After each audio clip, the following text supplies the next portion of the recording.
In the sleepy town of Larkspur Lane, where every front porch boasted a rocking chair and each mailbox overflowed with local gossip, lived Gregory Hines. Known paradoxically for his wicked sense of humor and incurable pessimism, Greg acted as the town's informal jester and doomsayer duo.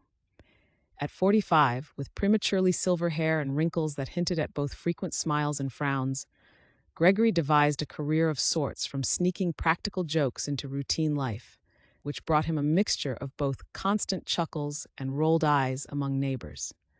His most notorious caper to date, rigging the mayor's car to belt out clown honking sounds every time the brake was pressed, had earned him equal parts admiration and admonishment. Yet, life at Larkspur hadn't always danced to the tunes of Gregory's pranks.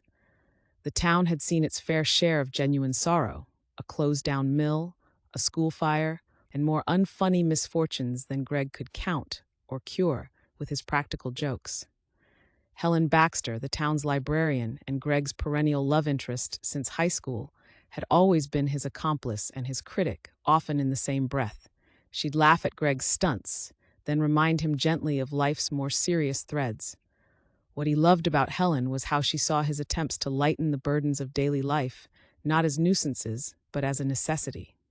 One unusually bright autumn day, as leaves painted the pavements in hues of fiery orange and solemn burgundy, Greg decided something big needed to be done, a gesture so grand and so funny that it would lift the collective spirit of Larkspur, maybe even earn him a smile from the usually stern-faced Mrs. Agnes Kirby.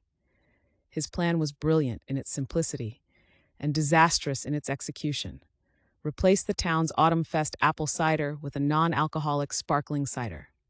The day arrived, and with Helen's moral support, Greg executed his switch. The festival was lively, and he waited eagerly for the expressions of confusion and eventual laughter. However, the folks of Larkspur, set in their ways, were somehow unperturbed, attributing the confused palates to an unusual apple harvest. Greg's grand jest fell flat, a comedy turned tragedy of errors. His much-anticipated laugh never echoed through the festival.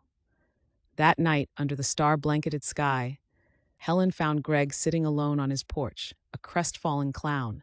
Sliding into the chair beside him, she couldn't help but giggle, realizing Greg himself had sipped the most from the cider, clinging to hope. "You know, Greg," she chuckled, linking her arm with his, "sometimes the best comedy happens when no one else is laughing." Her words, light as the autumn breeze, carried a wisdom Greg had ignored. He looked at Helen, her eyes shimmering with unshed tears of laughter, and began to laugh, a real deep laugh that seemed to cleanse all the misfires and heartbreaks. In that singular moment, Gregory Hines learned that perhaps the only audience he needed to please was sitting right next to him. For years, he had fashioned himself the town's healer through humor, yet it was Helen, with her soft smiles and gentle nudges, who healed him. The next day, the townspeople found Greg and Helen proposing a new community project, rebuilding the old fire-damaged school. Surprisingly, Greg included no jokes in the proposal. When asked if he was turning a serious new leaf, he simply winked, leaving a trace of mischief and a spark of something newfound and sincere.